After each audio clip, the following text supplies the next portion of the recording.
અંજારના નવાનગર વિસ્તારમાં રહેતા બુટલેગર મહારાજના કબજામાંથી ગાંધીધામ એલસીબીએ 1.5 લાખથી વધુ કિંમતનો વિદેશી દારૂનો જથ્થો કબજે કરી ધોરણસરની કાર્યવાહી હાથ ધરી હતી। આજરોજ પૂર્વ કચ્છ એલસીબીની ટીમ અંજાર પોલીસ સ્ટેશન વિસ્તારમાં પેટ્રોલિંગમાં હતી।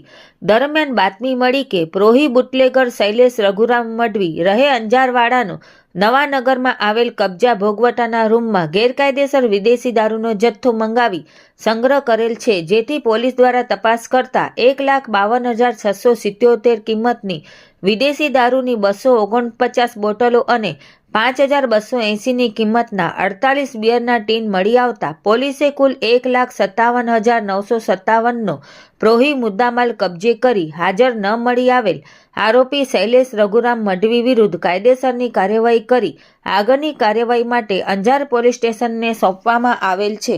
આ કામગીરી લોકલ ક્રાઇમ બ્રાન્ચના PI NN Chudasama, PSI MV Jadeja તથા એલસીબી સ્ટાફ દ્વારા કરવામાં આવેલ છે। રિપોર્ટ ભારતી માખીજાણી, અંજાર।